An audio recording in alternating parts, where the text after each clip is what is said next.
I sold everything that I own. Let me show you guys what I'm talking about. So the last time I did an apartment tour was right after I moved into my apartment. Today is December 9th, and it is the last full day that I'm spending in this apartment. I've been living here in Allen, Texas at this apartment, Twin Creeks Crossing, for a little over a year now. And today is the last day. Tomorrow I turn in the keys and I hit the road. And I'll make more content divulging my plans as far as living in the car and traveling and the moves that I'm making in that regard. But first I want to show you guys how I've reduced my lifestyle to make that a possibility. So this right here is the office as you guys know it. Okay, I didn't clean anything up. I wanted it to be as authentic as possible. So everything that you see in this office is going in the car with me. This is my bed. This is what I've been sleeping on for probably the past 2 weeks or so. I got my Kindle over there. It's what I've been reading on. I read every single morning, trying to read every night as well. Guitar, I have some equipment for the car right there. Laundry, some of my technology. I have more of my technology in there, sleeping bag. This is pretty much 80% of what I own right here. Okay, let me show you guys the rest of the apartment. This is basically a home video. I'm really making this for myself, more or less, so I can look back on this in a few years and remember just how much of a leap of faith I took. Because when I tell you guys I sold everything, you guys see I'm not wearing any jewelry or anything. I sold everything. This is what you see when you walk into the apartment. So basically, it is completely empty, save for a few things which I will be taking with me. It's pretty much completely empty. I sold all of my furniture. This right here contains all of my food. I'm gonna show you guys all of the detailed ways that I'm going to be living out of my car, how I'm going to be sustaining myself, where I'm gonna sleep, what I'm gonna eat, so on and so forth. But I got all of the drawers clean, everything like that. The fridge is almost clean. I'm gonna be eating both of those today. Shout out to my mom for giving me some food. She definitely helped me save some money. Don't know what to do with all this water. In the freezer, I have some frozen bananas. Let me put you guys on game real quick. Frozen, look, let me look you guys in the eyes, bro. Frozen bananas. Thank me later.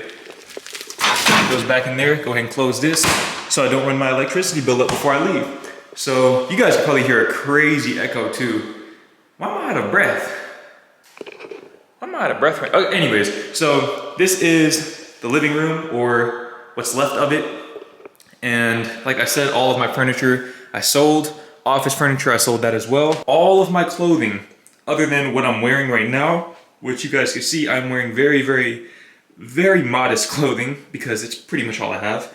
And then what's in the laundry basket, that's all of my clothing right there. In this suitcase, okay, I have a few t-shirts, a few pairs of pants, and then I have some of my jackets in here, hoodies, so on and so forth, underwear, socks, all that. These are all the shoes that I have. I sold all my other pairs of shoes.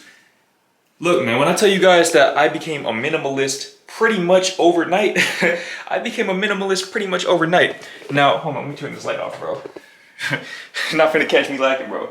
Not gonna catch me lacking. Let me go ahead and turn these lights off and get back in this room, get back in this office space so that I can tell you guys why I did what I'm doing.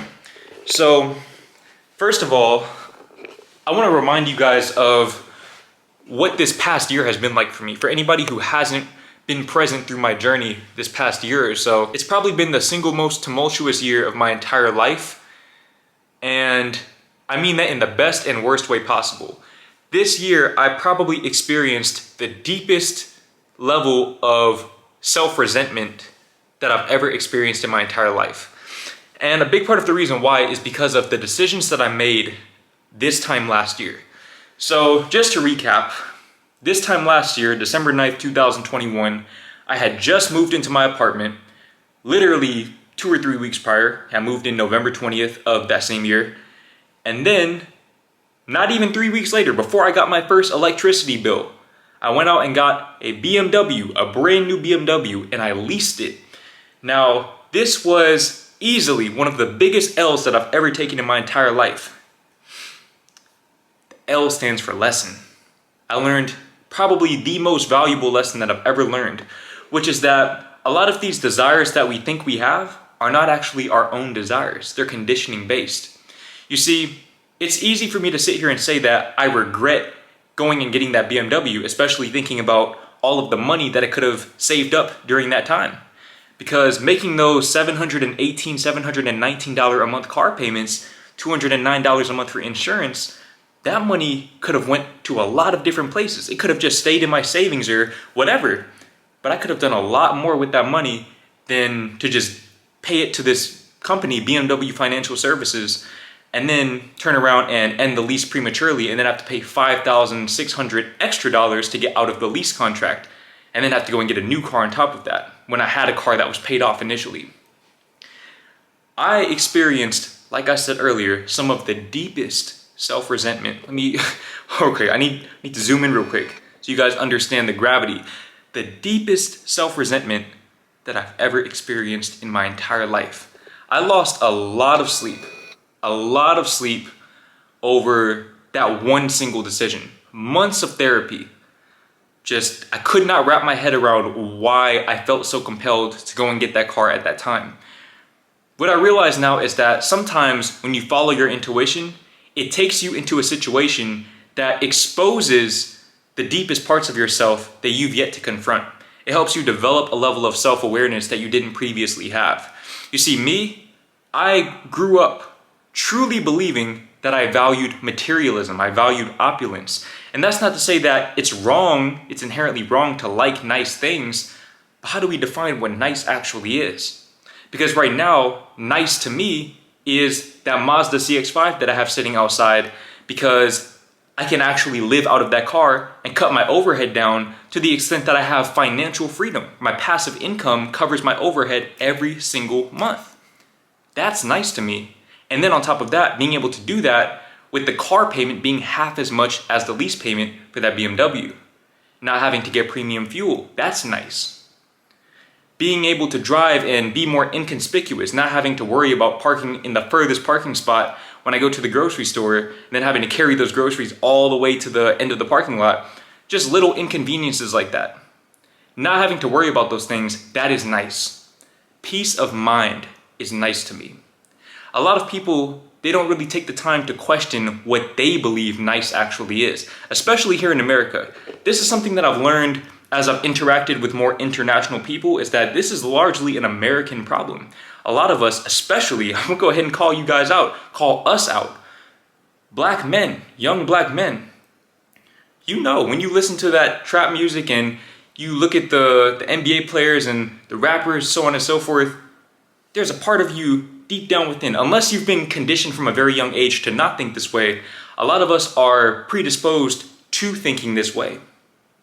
And believe me when I tell you that I was just as bad as anyone else, man. I was spending hours a day, just visualizing myself with these material items. And then I got those material items and I realized that they can't give me what I truly want, because I want something that money can't buy. And for a while, I put myself in a position where I had to create content in a way that wasn't enjoyable for me. And I lost my passion for YouTube. I lost my passion for what I love doing, or one of my various joys in this life, because it became a job to me. Because I had to treat it that way, because I put myself in a position where my monthly expenses were so high, because I was trying to maintain this image to project to people who never actually cared about it. I ran the numbers, I looked at my analytics, I did some rough estimate ballpark math, and I realized that I made more money living with my parents and not having the jewelry, not having the Gucci belt, not having the BMW, not even having the fancy camera equipment, than I did when I moved into this apartment and built out a whole studio for myself and started to live that sort of lifestyle that I always dreamed of, at least to the extent that I could, or really overextending myself to make it seem like I was, which I was, just not in a sustainable manner. And that whole process taught me that, for one, you should never regret making mistakes in your life, because mistakes are made for a reason. The only reason why you would make a mistake, especially one as catastrophic as the one that I made, is because you are trying to elevate to a new level and you need to shed an old aspect of yourself to get to said level. And for me, I had to shed the aspect of myself that was more concerned with how other people perceived me than how I felt in my day-to-day life. Because believe me when I tell you, that some of the most depressed people in this world, people who genuinely do not want to be on this earth anymore, are the people who have accomplished everything that they thought they wanted to accomplish. Because they do all of that just to find out that it was never for them. They only did it to appease other people's expectations for them. Why is that? Why should we submit to that conditioning, to that marketing? The American dream, what is that? What is the American dream? I heard another content creator by the name of Timothy Ward, shout out to him. He asked a question in one of his videos that made me pause and reflect on my entire life, on my entire existence in this world. He asked, why is it that the American dream and the way that it's marketed always involves you spending money? Why is that? And I understand that everyone will have a different perception of what the American dream is, but for anyone who was born and raised in America, typically your vision for the American dream or the American dream will involve you making copious amounts of money, not for yourself, but so that you can acquire nice things to flex on your neighbors. You see, my girlfriend, she's not from America. I remember I told her the concept of keeping up with the Joneses, of your neighbor getting a nice car so you get a nice car, to just maintain the perception that you're on their level. And it blew her mind. That's not even a conceptual reality where she's from. It didn't make sense to her. It doesn't make sense to me either. It doesn't make sense to most people when you break it down like that, but a lot of people are living like that.